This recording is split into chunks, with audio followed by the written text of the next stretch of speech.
Micetopia is a very fun platformer, explorative. It's a bit like a Metroidvania RPG style game, but there are elements of the game that are kind of threadbare.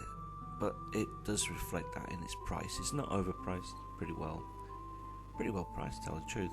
It's kind of what you call a bargain. Classic pixel art, of course. Kind of cutesy tune in the music background, and mini quests. Really, you have to get to the forest in order to do that. You have to find pieces of a fountain, which is a bit annoying because you have to go into the same underground cave dungeon,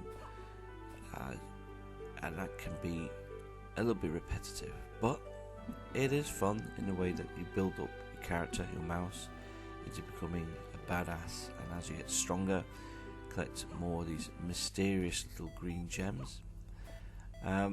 You're able to progress in the story. The story itself isn't much. You just have to rescue people in this idyllic little country village, and the forces of evil are out there to stop you. There are plenty of enemies that you have to work out how they kind of operate. They start off really easy at the beginning. The bats, of course, they can be a little bit more tricky. They home on you very quickly.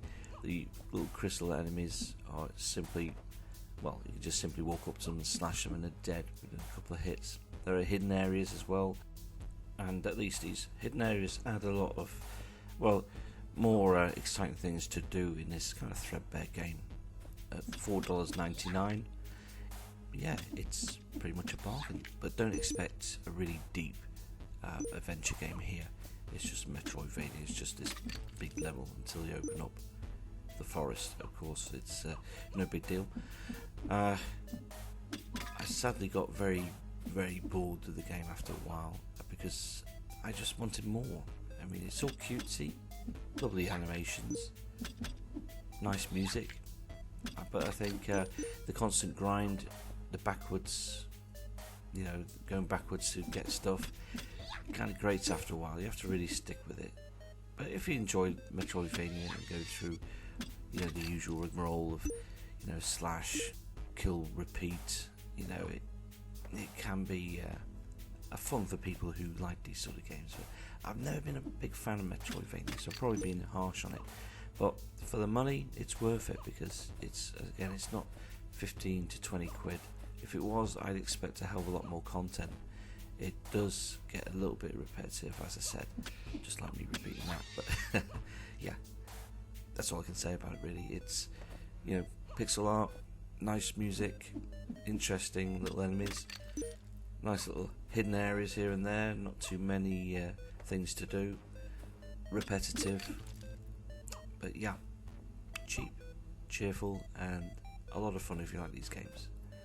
And here's a little secret to finish off with, and there we go. Those little things are more interesting. Getting to them is another thing.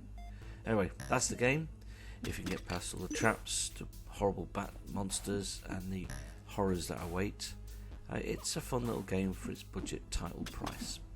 I don't rate games, but if I did, I'd give this a 6 because of the price, for what it does, for what it gives you in return for your money.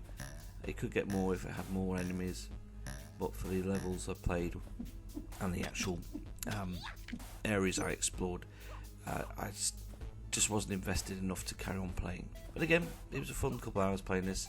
My kids are playing it more than me.